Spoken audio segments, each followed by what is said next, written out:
O sea, no se trata de presentar nuevos elementos de convicción por así, de manera indiscriminada, sino tienes que apuntar elementos de convicción que desmanejan los motivos iniciales. Ejemplo, lo que se debe evitar es que se absuelvan a verdaderos responsables. También se debe evitar que se condenen a inocentes. Los operadores de justicia habían detectado que no llegamos ni a 50 sentencias en lavado de activos. ¿Qué ocurre? ¿O no hay temas de lavado de activos en el Perú? ¿O es que el sistema no está funcionando bien? Hola, ¿qué tal amigos? ¿Cómo están? Bienvenidos una vez más a un capítulo de GEPUT Podcast. Y en esta oportunidad vamos a abarcar un tema muy importante junto a la presencia de un magistrado que creo que es voz autorizada para decirnos cómo es que se viene tratando esta institución procesal y también sus derivados, ¿no?, en cuanto a su aplicación. El día de hoy estamos con la presencia del doctor Richard Concepción Carguancho, para quien le extiendo un saludo de parte de GEPUT y le agradezco de antemano su presencia el día de hoy. Bien, ante todo un saludo para GEPUT y muy agradecido por la presente entrevista. Y bueno, para poder conversar sobre alguna temática que tengas a bien plantear. Sí, muchas gracias, doctor. En esta oportunidad, básicamente, pues, viendo que hoy en día es un tema que nunca va a dejar de ser sonado, la prisión preventiva se aplica en nuestra sociedad. Muchos mencionan que de forma desmedida, otros dicen que cumple fines cautelares, pero de alguna u otra forma son posiciones divididas. Entonces, frente a todo esto, yo quisiera básicamente cuál era su apreciación respecto a un punto importante que era la emisión de la Casación 626-2013 de Moquegua. Bien, hay varias preguntas que me has planteado. Lo primero es que has afirmado de que hay un uso desmedido de la prisión preventiva, es decir, que en todos los procesos penales se aplica en la mayoría de los casos la prisión preventiva, pero creo que esta afirmación debe ser evaluada desde un punto de vista riguroso. Que yo tenga conocimiento, no tenemos una estadística de todos los procesos penales, no sé, a nivel de cada distrito judicial o de todo el Poder Judicial, para establecer si de todo el universo de procesos penales, cuál es la incidencia de la prisión preventiva en todos ellos, para, a partir de ahí, poder definir desde un punto de vista científico si es que hay un uso desmedido o un uso mínimo de la prisión preventiva. Claro. Lo que yo creo que ha ocurrido es que a partir de algunos casos emblemáticos en donde se ha dictado prisión preventiva, se ha llevado a la generalización que en todos los casos se dicta prisión preventiva. En todo caso, deben haber estudios sobre ello que avalen. Sobre lo otro que usted pregunta, a propósito de la casación de Moquegua, no hay que olvidar de que esta casación de Moquegua es uno de los primeros precedentes jurisprudenciales que prácticamente ha fijado algunas pautas o directrices para decidir una prisión preventiva. Y uno de los temas que ha traído o ha puesto sobre la mesa esta casación de Moquegua es que en una prisión preventiva se deben discutir 5 temáticas, ¿no? El tema de la apariencia del buen derecho, como primer tema. El segundo tema, el pronóstico de la pena. El tercer tema, el peligro procesal. Como cuarto tema, el tema de la proporcionalidad o no de la medida de prisión preventiva en un caso concreto. Como quinto tema, la justificación del plazo de la prisión preventiva en caso se imponga en un determinado asunto. Claro. Justamente sobre estas 5 temáticas que usted menciona, muchos dicen, bueno, la mayoría de la comunidad jurídica, pues, que incorpora 2 puntos de debate adicionales a los 3 presupuestos que legalmente están previstos. Y la proporcionalidad en sí, ¿qué tan importante es su, análisis al momento de aplicar una medida coercitiva? Sobre ello creo que hay que ser más rigurosos, creo yo. No hay que olvidar de que la prisión preventiva es una medida de coerción procesal de carácter personal. En sencillo, es una medida cautelar de carácter personal. Y como toda medida cautelar, según enseña la teoría cautelar, son 2 los requisitos que deben estar presentes. La apariencia del buen derecho, el fumus delicti comissi, la probabilidad de que el imputado esté vinculado al delito, y como segundo requisito, el periculum in mora, que en materia de una prisión preventiva se va a traducir en el periculum libertatis, que consiste en evaluar la presencia o no del peligro procesal, ¿no? Peligro de fuga o peligro de obstaculización. Estos son los dos grandes requisitos. Lo que ocurre es que nuestro Código Procesal Penal ha establecido 3, ¿no? Pero si uno hace una evaluación pormenorizada, vamos a ver, sí, sistemática, vamos a evaluar de que al final del día estos dos presupuestos están en los 3 requisitos de la prisión preventiva que regula el 268 del Código Procesal Penal. Por ejemplo, están los fundados y graves elementos de convicción sobre el delito imputado al investigado, que está vinculado al primer presupuesto del fumus delicti comissi. El pronóstico de la pena superior a los 4 años, que está vinculado también al tema de la apariencia del buen derecho o también de lo que se denomina la apariencia del buen derecho o también el fumus delicti comissi. Porque para establecer un pronóstico de la pena tiene que tener como base de que existe la probabilidad de que el delito esté imputado al investigado. Solo a partir de ahí lo que se hace es una individualización judicial de la pena en el caso concreto, ¿no? Claro está, en grado de probabilidad, nada más, ¿no? Un pronóstico en grado de probabilidad. Y lo tercero tiene que ver con el peligro procesal. Y la casación de Moquegua, un poco lo que ha reproducido los 3 requisitos: apariencia del buen derecho, pronóstico de la pena, peligro procesal, pero no es que haya añadido 2 asuntos adicionales o 2 requisitos, porque no son requisitos, sino que ha adicionado una discusión adicional o una temática adicional que tiene que ver con la proporcionalidad. Dado que en función a los 3 requisitos de la prisión preventiva se busca establecer si en el caso concreto es proporcional o no. Se evalúa la idoneidad, la necesidad en el caso concreto, si se debe optar como última ratio por la prisión preventiva o debe optarse por una medida menos gravosa, ¿no? Que busque también cautelar o que busque garantizar el éxito del proceso. Es decir, al final del día, en la proporcionalidad se evalúa si es razonable en el caso concreto. Y lo último, simplemente la discusión del plazo, ¿no? Claro, no es un requisito íncito a la prisión preventiva, sino es una discusión adicional cuando ya se ha establecido que corresponde aplicar prisión preventiva. Solamente se busca mensurar o cuantificar qué plazo de prisión preventiva se va a establecer. Justamente a partir de lo que menciona de la proporcionalidad y la duración, pues que no son, digamos, presupuestos, por así decirlo, entonces podría decirse que son reglas constitucionales de aplicación de esta medida. No hay que olvidar que toda medida de coerción procesal tiene que cumplir también con el principio de proporcionalidad. Claro. Eso está en la parte general de las medidas de coerción procesal. Entonces, el tema de la proporcionalidad no solamente viene del Código Procesal Penal, de la parte general, de las normas generales que regulan las normas de coerción procesal, sino viene incluso de la Constitución, ¿no? O sea, el tema de la proporcionalidad de una determinada medida. Por eso que no se habla de un requisito adicional, sino de un test que se hace desde un punto de vista constitucional.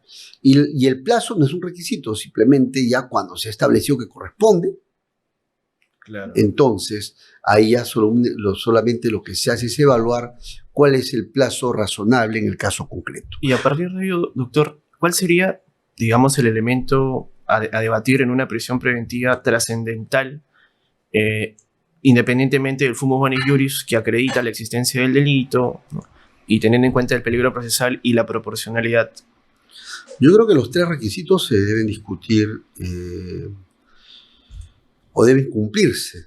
No hay que olvidar de que la jurisprudencia reiterada en la materia establecida ha establecido que estos 3 requisitos que establece el artículo 268 del Código Procesal Penal deben cumplirse de manera copulativa, es decir, deben estar presentes los 3. Obviamente que cada uno de ellos tiene sus propias particularidades, ¿no? Y obviamente el que va a ser definitorio al final del día es que prácticamente el tema del peligro procesal, ¿no? Se dice que el peligro procesal es un tema definitorio, ¿no? El peligro procesal, entendiendo pues que ya hay doctrina que dice que debe de objetivizarse en elementos de convicción, y últimamente la Corte Suprema, creo que en algún momento lo comenté, exige un estándar de sospecha grave para acreditar el peligro procesal. ¿Usted considera que es viable poder acreditar el peligro procesal a un estándar de sospecha grave? Para empezar, hay que distinguir, ¿no?, el primer y el tercero. Diego de Ibeki es uno de los grandes tratadistas que ha trabajado bastante en la prisión preventiva. Es profesor de la Universidad de Girona y es filósofo del derecho. Creo yo, un entendido en la materia, ¿no? Y es parte de la Universidad de Girona, donde también trabaja, entiendo, Jordi Ferrer, los grandes procesalistas de la última jornada en materia probatoria, ¿no? Diego de Ibeki sostiene de que son 3 los requisitos para una prisión preventiva, ¿no? Fumus delicti comissi, periculum libertatis y que la medida sea indispensable. Fíjense cómo es el lenguaje que maneja Diego de Ibeki. Diego de Ibeki, por ejemplo, a propósito del primer requisito que viene a ser el fumus delicti comissi, dice que hay que evaluar el caudal probatorio. En suma, lo que se evalúan son los elementos de convicción que ha presentado el fiscal ante el juez. Se evalúa ese caudal probatorio, esa información probatoria. Y se aplica, vamos a utilizar el término, la valoración probatoria correspondiente. O en términos de otro, digamos, abogado muy conocido en el medio, se aplica la correspondiente operación probatoria sobre esos elementos de convicción. Luego de aplicarse esa operación probatoria, tiene que determinarse si se alcanza o no el grado de sospecha grave respecto al delito imputado al investigado. Pero ojo, la probabilidad exigida en el fumus delicti comissi es, como diría Diego de Ibeki, es lo que se denomina la probabilidad epistémica o la probabilidad inductiva. ¿A qué se refiere la probabilidad epistémica o inductiva? Es respecto a un hecho fáctico que ya ocurrió en el pasado. Lo que se busca es reconstruirla a partir del material probatorio, ¿no? Y establecer si se acredita o no en el grado de sospecha grave el delito imputado al investigado, ¿no? Es una probabilidad epistémica, una probabilidad inductiva, porque a partir de la información probatoria se va a establecer si el evento ocurrió y si ese evento está vinculado al imputado y en el estándar probatorio que exige la prisión preventiva, ¿no?, que sería alto grado de probabilidad. Claro. Pero ojo, es una probabilidad epistémica. Incluso Diego de Ibeki dice que debe distinguirse con toda claridad entre lo que es la probabilidad epistémica y la probabilidad de condena, que nuestra sentencia plenaria sobre prisión preventiva la confunde. Claro. Porque una cosa, dice Diego de Ibeki, es lo que se denomina la probabilidad epistémica, que es la reconstrucción, ¿no?, del evento que ya ocurrió a través del material probatorio, ¿no? Y otra cosa es la probabilidad de condena, en donde se establece, evaluando el caso concreto, que es altamente probable de que ese imputado va a ser condenado. Y dice que hay una diferencia entre ambos. Me explico. Puede darse el caso, digamos, que se cumpla con la probabilidad epistémica, pero que no necesariamente se va a cumplir con la probabilidad de condena. Ejemplo, imaginemos un caso en donde existe material probatorio sobre el evento delictivo que se imputa al investigado. Pero ¿qué ocurre? Empezamos el proceso y ese proceso está a puertas de prescribir. Claro. Entonces sí, hay probabilidad epistémica, pero no hay probabilidad de condena. Entonces, ¿cuál es la necesidad de dictar una prisión preventiva? Por más que exista probabilidad epistémica, no se cuente o no se avisore una probabilidad de condena. O, por ejemplo, el otro supuesto de probabilidad de condena que se evalúa es, por ejemplo, si el imputado se está acogiendo un mecanismo de colaboración eficaz. Entonces, es probable que no va a llegar una condena, quizás se le exima de pena. Entonces, todas esas variables hay que evaluarlas también, pero a nivel de la probabilidad de condena, que no debe confundirse con la probabilidad epistémica. ¿no? Y por eso no es válido cuando, por ejemplo, una prisión preventiva, la defensa del imputado dice, ¿no? Por ejemplo, mi patrocinado se ha acogido a una colaboración eficaz y el fiscal dijo, eso no me consta. No puede, yo creo que no puede hacer oídos sordos a ello. Claro. Yo creo que es un dato que tiene que tener en cuenta porque puede darse el caso que no se cumpla con la probabilidad de condena. Entonces ya no sería indispensable encarcelarlo. Claro. Nótese que esta finura entre lo que es la probabilidad epistémica y la probabilidad de condena ha sido puesto de relieve por Diego de Becchi, pero que nuestra sentencia plenaria no la tiene tan clara. Justo a partir de lo que me menciona respecto a la sentencia plenaria casatoria 1/2017, pues en el fundamento 24 desarrolla estos 4 niveles de sospecha. Entonces cambia muchas cosas en el 2017. La prisión preventiva se venía aplicando con sospecha suficiente, un estándar igual al de la acusación, y esta sentencia plenaria casatoria trae una sospecha grave que se dice que era superior a la acusación, y a partir de eso pude observar incluso que hubieron audiencias de ceses donde se pedía el cese porque el estándar había variado. Entonces no se, hasta el día de hoy creo que no se sabe o no se tiene claro esta diferenciación entre sospecha suficiente o sospecha grave en el fumo comici delicti, en el fumo bonis iuris.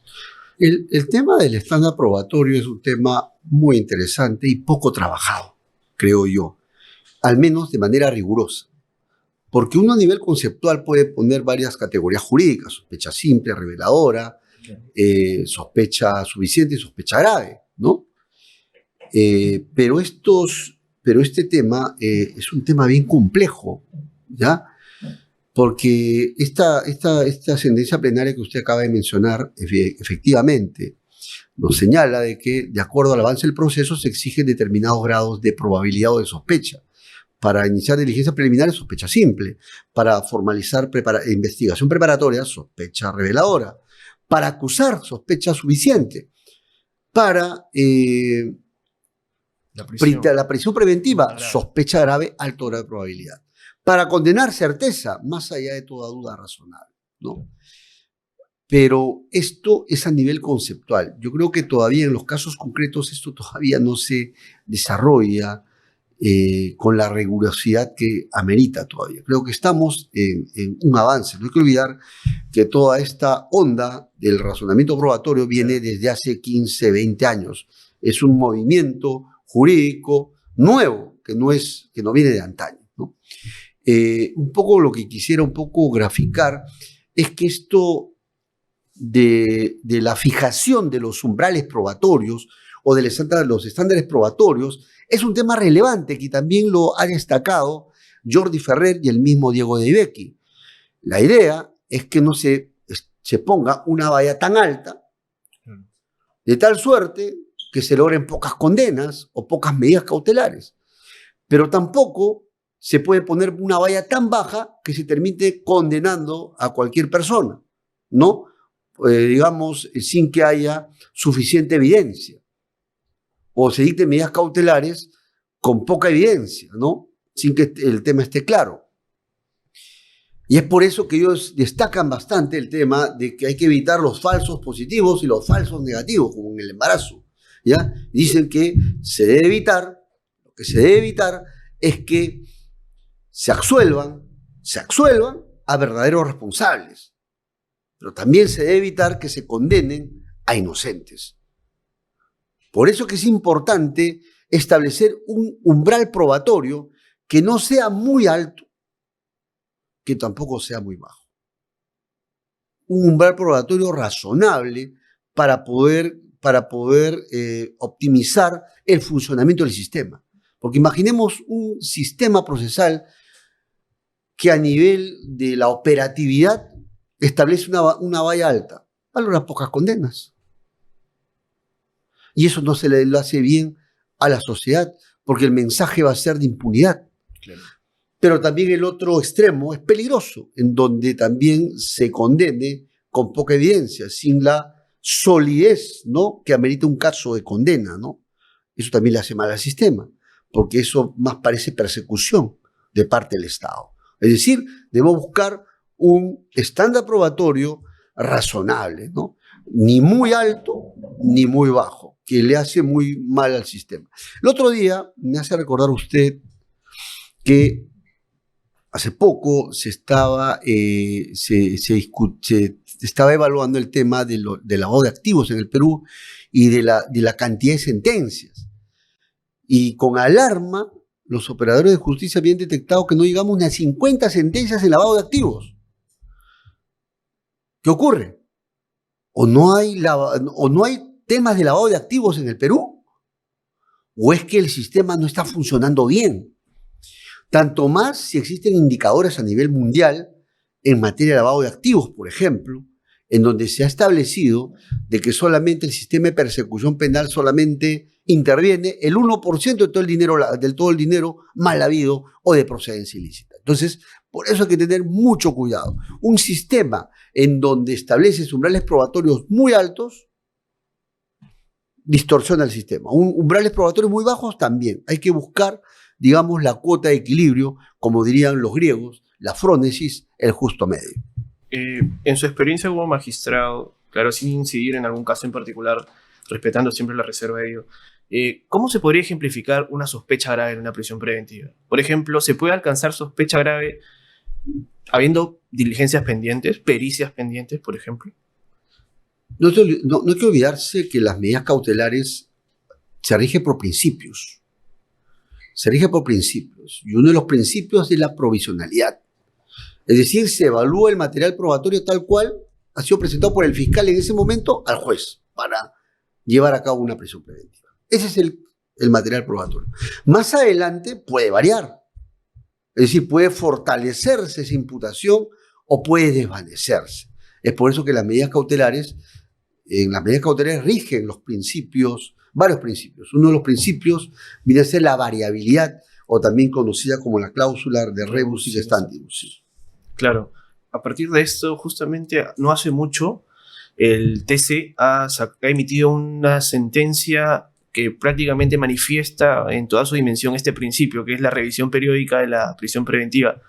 En los casos complejos, ¿cómo es que se aplica esta nueva institución? Bueno, no tan nueva, desde el 2019 ya la Corte... Bueno, ha habido efectivamente, el tribunal estableció en el caso de Yoshiyama, precisamente la revisión de oficio, ¿no? Cada cierto tiempo.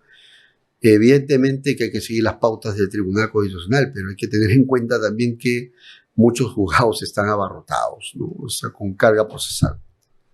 Una carga procesal inmensa, pero en la medida de lo posible hay que cumplir con estas directivas. Eso no es otra cosa que una concreción o una materialización acerca de este principio de variabilidad, que cada cierto tiempo hay que revisarla, ¿no? Y me hace pensar en otra cosa, a propósito de esta institución de la prolongación de la prisión preventiva. Se sabe muy bien que el juez al inicio del proceso puede dictar prisión preventiva, pero luego cuando ya está a punto de vencer el plazo, se puede requerir la prolongación de la prisión preventiva. Y básicamente se evalúa la existencia de dificultades durante el proceso y la persistencia del peligro procesal. Y eso es lo que siempre se ha evaluado clásicamente, pero hace poco la Corte Suprema ha emitido una casación en la cual un poco lo que señala es que basta con evaluar la presencia o no de dificultades durante el proceso y la persistencia o no del peligro procesal, sino que además hay que evaluar todos los presupuestos. O sea, es como una revisión de todo, para ver si debe mantenerse la medida y prolongarse o ya debe extinguirse. Claro, manifestando el principio de variabilidad. Claro, pero aquí ya ha dado un paso adelante esta última casación, porque clásicamente se dice que una prolongación no puede discutir, por ejemplo, el desvanecimiento de la sospecha grave, ¿no? Pero a partir de esta casación, un poco que abre la puerta a eso. ¿El peligro procesal se mantiene en el tiempo o puede desvanecerse con una buena conducta del imputado, digamos, en cárcel? No hay que olvidar que cuando se pide la variabilidad de una medida inicial, por ejemplo, se ha dictado una prisión preventiva y luego se pide el cese de la prisión preventiva. Ojo, el punto de referencia, ¿cuál es? La medida inicial. Es decir, no parte de cero, porque se ha dictado prisión preventiva y se entiende que se han cumplido los requisitos de la prisión preventiva. Entonces, estos motivos nuevos, estos nuevos elementos de convicción que tú vas a plantear en un cese de prisión preventiva, tienes que apuntar esos motivos iniciales. No solamente apuntarlos, sino desvanecerlos. Claro. Es por eso que se habla de que estos nuevos elementos de convicción tienen que cumplir con el principio de trascendencia jurídica, es decir, que tienen que, eso también es el lenguaje empleado en una casación, en el sentido de que no solamente deben incidir en los motivos iniciales, sino que tienen que tener la suficiente fuerza acreditativa como para desvanecerlos, como para quebrarlos, ¿no? Esa es la lógica. Si es que no tienen esa aptitud procesal, se mantiene la medida. O sea, no se trata de presentar nuevos elementos de convicción por así, digamos, de manera indiscriminada. Claro. Sino tienes que apuntar elementos de convicción que desmanejan los motivos iniciales. Ejemplo. Voy a dar un caso, por ejemplo, que me ocurrió en una oportunidad. A X persona se le dictó prisión preventiva como integrante de una organización criminal, concretamente por ser financista de esta organización criminal. ¿Y cuáles fueron los elementos de convicción que sirvieron para vincularlo con esta organización criminal dedicada al robo agravado, al hurto agravado y a la extorsión? Básicamente comunicaciones. Es decir, que había empleado una línea telefónica, se había comunicado a través de ese abonado telefónico para coordinar el financiamiento digamos, del dinero, de la logística, para perpetrar estos eventos delictivos. Entonces, ¿cuáles fueron los motivos iniciales? Las comunicaciones. Pero ¿qué pasó cuando la defensa técnica pidió el cese de la prisión preventiva? Presentó 20 declaraciones en las cuales algunos de ellos decían que simplemente no conocían al imputado para con ello desvanecer. En ese caso se desestimó porque, si bien habían nuevos elementos de convicción, pero no apuntaban a desvanecer esas comunicaciones iniciales. Claro. Sino apuntaban a otro lado. Claro. Se supone que tú tienes que traer motivos iniciales que apunten a desvanecer esos motivos iniciales. Claro. Digamos, si en un primer momento la prisión se te dicta que no tienes arraigo, por así decirlo, lo que tú tienes que hacer en un cese es utilizar nuevos elementos para acreditar arraigo. Por ejemplo, ahí, pude cuestionarse con una pericia, imaginemos, pero se le vinculó con un teléfono que había utilizado para llamar, ¿no? Claro, y se presentó una pericia de homologación donde se establece que no es su voz. Claro. Por ejemplo, eso sí, apunta a desvanecer, ¿no? Justamente hablando de la prolongación, doctor, ¿la especial dificultad debe estar vinculada a la necesidad de que la persona se mantenga en prisión? Por ejemplo, recuerdo haber leído en alguna oportunidad un requerimiento, con mucho respeto, en donde alegaban especial dificultad porque en la etapa intermedia, pues, usted sabe que tiene distintas vías alternativas, puede ser elevación en consulta o la investigación suplementaria, y alegaban que, pues, estas vías importaban ya una especial dificultad, porque no se había previsto en un primer momento que se iba, pues, a desestimar el sobreseimiento, ¿no? Y todo el procedimiento que venía. ¿Considera que debe estar vinculado a la especial dificultad, a la necesidad de que la persona mantenga privada de libertad, o es que la especial dificultad emprende una institución o una categoría distinta al peligro procesal? Ojo, cuando hablamos en la prolongación de la prisión preventiva, básicamente se exigen dos requisitos. Claro. La presencia de dificultades durante el proceso, durante la investigación del proceso, y la persistencia del peligro procesal. En cuanto a la existencia de dificultades, ojo, las dificultades son hechos objetivos, hechos concretos, que deben cumplirse y que deben poner de manifiesto obstáculos fuera de lo normal. Okay. Tienen que ser sobrevinientes, extraordinarios, obstáculos fuera de lo normal que prácticamente van a impedir o van a retrasar la práctica de los actos de investigación o la marcha normal del proceso. Ejemplo. Un caso, por ejemplo, que siempre se alegó la pandemia. Ocurrió la pandemia, usted sabe muy bien que durante el 2020 y 2021 se cerraron las instituciones públicas por 5 meses. Claro. No habían actos de investigación. No había manera de realizar actos de investigación. Durante 5 meses quedó paralizado digamos, toda la práctica de los actos de investigación a cargo del fiscal. Era imposible. O Circunstancia nueva, sí. Sobreviniente, sí. Por encima de lo normal, sí. Ha impedido la práctica de los actos de investigación también. Ha retrasado, por supuesto. Ese es un ejemplo claro de, digamos, de una dificultad. Otra dificultad, por ejemplo, es que durante el decurso del proceso se acumula otro proceso.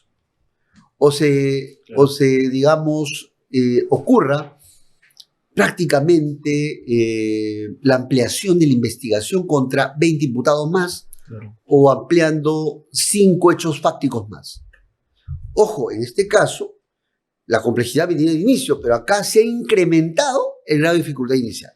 Eso es una dificultad, porque no va a ser lo mismo empezar el proceso con 5 que luego, proceso al cual luego se añaden 20 imputados más, prácticamente altera el programa de los actos de investigación. Otro caso, por ejemplo, es el caso que siempre ocurre con los peritos. Muchos se dicen, ¿no?, que el Ministerio Público tiene todo el aparato del Estado, es fuerte, poderoso, y tiene toda la maquinaria para hacer todos los actos de investigación. Esto no es tan cierto. En algunos casos se ha detectado que existe falencia de peritos. No hay peritos para atender el caso, porque no se nombran, no se contratan, o los que había renunciaron, y entonces eso también constituye una dificultad que se produce dentro del proceso. Y haciendo un hincapié ahí, no solamente en el tema de los peritos, sino también muchas veces en el procedimiento de su incorporación, tal y como regula el código, muchas veces no se ve esa práctica pues, que la norma exige, ¿no? Que un procedimiento previo, disposición de nombramiento, entonces el procedimiento pericial sí pues está un poco descuidado hoy en día, y esto podría configurar en sí una especial dificultad. Ahora, ojo, no hay que tener en cuenta que todo es en efecto cadena. En la medida que tú retrasas la investigación, ¿sobre qué va a rebotar? Sobre las siguientes etapas. Claro. O sea, hay que tener en cuenta también eso. Justamente hablando pues, de este retraso, ya derivando distinto un poco la medida coercitiva y conversando sobre una muy análoga, que es el no cómputo del plazo de la prisión preventiva. En la actualidad, pues ya se está viendo una tendencia de que muchos juzgados están utilizando en mayor abundancia esta institución que no era tan, bueno, hasta creo que no es tan conocida en la dogmática cautelar. Hasta el día de hoy creo que se desconoce que algún libro desarrolle sus presupuestos, pero sí se lee algo muy interesante, que es un retraso que se le exige al imputado o a su defensa, ¿no? Sí.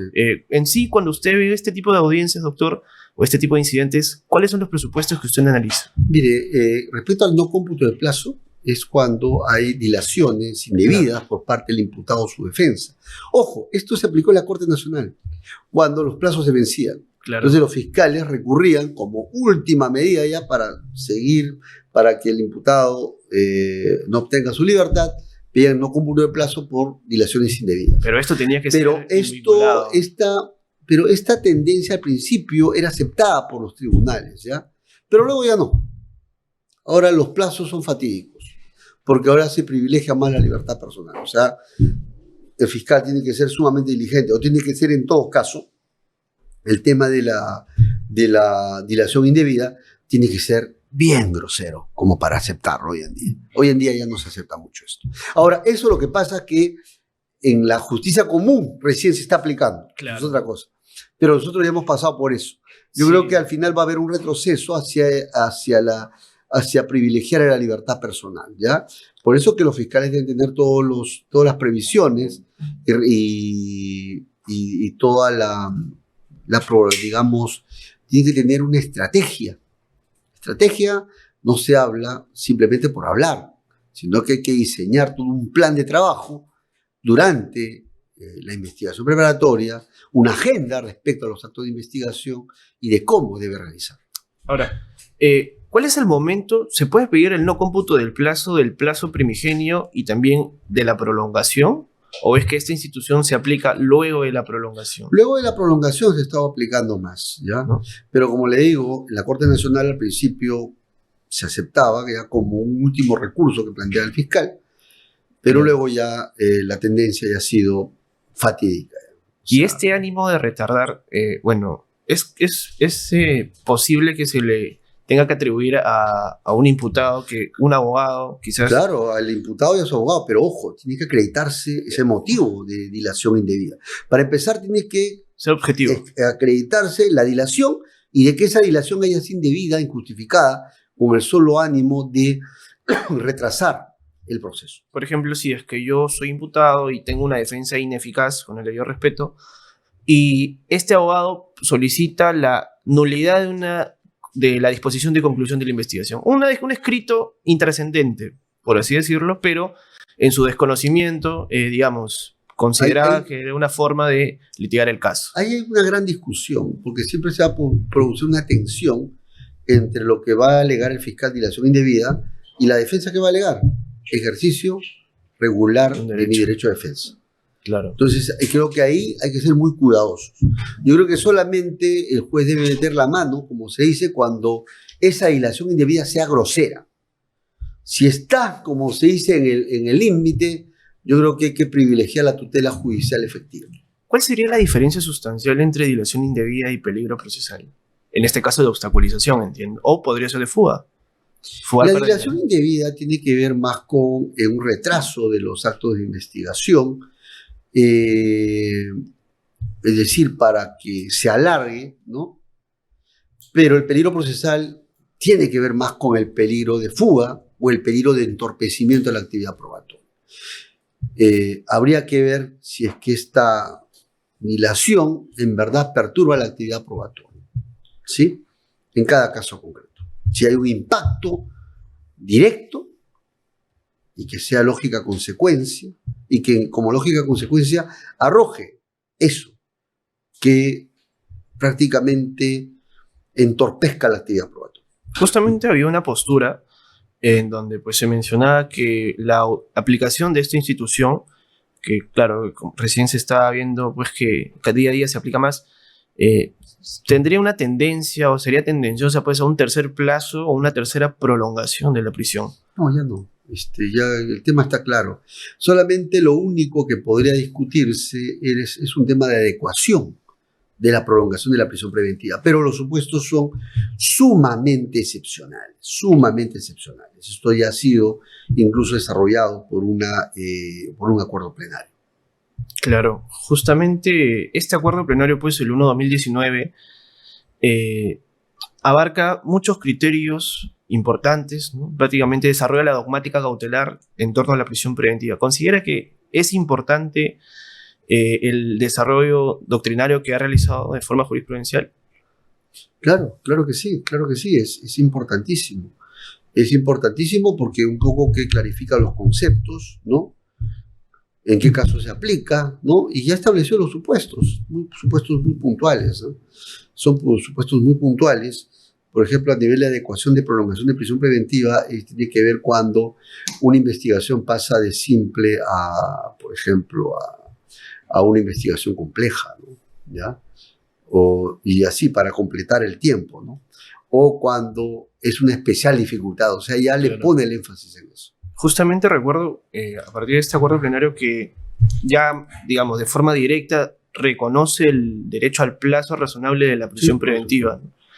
Entonces, a partir de esto, quizás una conducta no tan diligente por parte del fiscal podría invocar una prolongación de la medida, partiendo del respeto de esta garantía, o es que al fiscal, cuando una persona, creo que ya la Corte lo ha mencionado, que cuando la tienes en un estado de coerción, debes de... Claro, yo creo que ahí en ese caso sí hay un impacto, hay un castigo, ¿no? Por ejemplo, yo en una oportunidad tuve que ver una prolongación de prisión preventiva, pedían 12 meses, pero se detectó en ese caso particular que había habido inactividad del fiscal. Era claro que habían dificultades, era claro que había que prolongarse, y ella pidió 12, pero también se detectó, y la defensa lo puso de manifiesto, de que había existido durante un determinado periodo inactividad del fiscal. En ese caso hubo un castigo, ya no se le dio los 12, sino se le dio incluso 6 o 4. O sea, el castigo fue sustantivo en ese presente caso, y al final del día fue confirmada por la sala, y tuvieron que salir antes salieron del penal porque a ese tiempo no había habido sentencia. Estos tiempos muertos que el fiscal muchas veces genera en la investigación, finalmente tienen repercusiones en las medidas coercitivas. Por supuesto, tiene que tener repercusión. Y es pues justamente que fuerza en muchos casos a que las medidas coercitivas se tengan que seguir prolongando y adecuando. El tratamiento de la medida coercitiva en etapa intermedia, ¿cómo debe darse su tratamiento? ¿Dentro del requerimiento? ¿O es que la adición, por ejemplo, una prolongación, una adecuación, un no cómputo se pide? Miren, sobre eso ha habido dos prácticas procesales, ¿ya? Hay algunos que han tramitado dentro de la etapa intermedia el tema de las medidas de coerción procesal, pero yo he preferido que debe practicarse en incidente aparte. ¿Por qué razones? Porque no hay que olvidar que la medida de coerción procesal es una medida urgente. Entonces, si vamos a esperar la instalación y todas las vicisitudes procesales que se pueden dar en una etapa intermedia, puede ser que la medida cautelar ya se torne en ineficaz. Entonces, yo he preferido, que se tramite en incidente aparte. Y no hay ningún problema, porque es una medida cautelar que se puede dictar durante cualquier momento del proceso. El debate de la imputación en una medida cautelar exige el mismo nivel de rigurosidad que en una etapa intermedia, en un control formal. Siempre. Yo creo que inicialmente no se discutía mucho en una medida cautelar como la prisión preventiva el tema de los defectos en la imputación necesaria. Hoy en día sí es un tema relevante. Es más, la propia sentencia plenaria sobre prisión preventiva ha señalado de que la imputación que construye al fiscal tiene que tener cierto grado de desarrollo. Si es que la imputación es muy genérica, enrevesada, o hay ausencia de imputación, pues bien, no podría dictarse, no podría cumplirse con el primer requisito de la prisión preventiva y se caería. Y eso ocurrió, por ejemplo, en el caso de Ana Gers, en el caso de los cócteles, ¿no? Claro. En donde el fiscal había omitido poner o colocar el dato fáctico de la imputación. Y eso prácticamente generó como consecuencia jurídica que se diga que hay ausencia de imputación y por ende no corresponde a la prisión preventiva. Y justamente en etapa intermedia el tratamiento de la imputación en el control formal ha tenido algunas problemáticas, y es que existen casos, usualmente casos no emblemáticos, pero casos de en abundante pluralidad de imputados en donde es mucho más complejo construir una imputación. En estos casos, ¿es necesario que se flexibilice un poco este nivel de exigencia o rigurosidad? ¿O es que los límites de imputación son claros para todos en todos los casos, independientemente de la magnitud del caso o la complejidad? Bien, sobre esto la regla general, y lo estableció una casación, de que la imputación a nivel de etapa intermedia, se supone que hemos terminado la etapa de la investigación preparatoria, ya se acopió todo el material probatorio, y entonces la imputación tiene que ser clara, directa, precisa y completa. Lo ha también fijado una casación fijada por la Corte Suprema. Esa es la regla general, pero hay casos donde se flexibiliza. Ojo, hay casos donde se flexibiliza. Sobre todo en qué casos, y eso también lo ha notado Diego de Becchi, casos en donde existe déficit probatorio. Hay casos donde existen déficit probatorio. Por ejemplo, los delitos clandestinos, en donde no hay nadie, solamente la víctima y el agresor. Y básicamente se va a decidir el caso en base a si yo creo a la víctima o creo al agresor. Es por eso que en los casos de delitos clandestinos, como son los delitos sexuales, o la colusión, claro, que es un delito contra la administración pública, según Parión Arana, dice que es un delito clandestino, ¿no? Entonces, en esos casos no se exige se flexibiliza el grado de desarrollo de la imputación.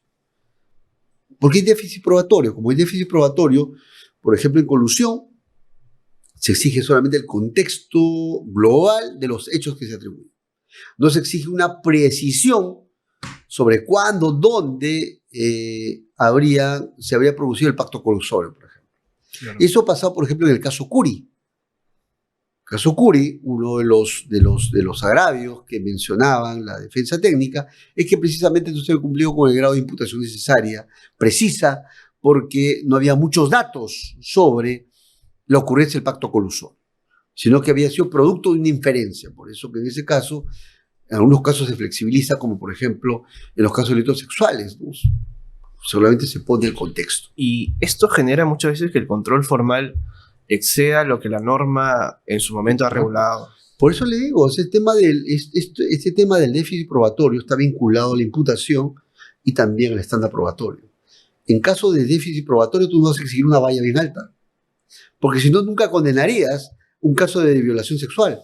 Por lo general, en un caso de violación sexual o abuso sexual, es la palabra de la víctima contra la palabra del agraviado o del agresor. Claro. Y es preponderante ahí la palabra del incriminatoria o la versión incriminatoria del agraviado o de la agraviada, ¿no? Y ahí, por eso que se exige de que se evalúa el grado de consistencia del relato y también si tiene cierta corroboración periférica, ni siquiera nuclear. Verosimilitud, ¿no? Lo que se le exige. Claro. Bueno, doctor, gracias por su presencia. Ha sido muy interesante compartir sobre diversos temas y entender también su postura y su visión como juez. Espero que se repita y hasta una próxima oportunidad. Muchas gracias también por la invitación a esta entrevista. Mi agradecimiento, mi saludo a EGEPUT y también a todas las personas que están viendo este programa. Como han podido observar, hemos podido tener una conversación interesante abarcando la prisión preventiva y las instituciones derivadas pues, que se aplican como consecuencia de esta. Espero que haya sido productivo y nos vemos en una próxima oportunidad.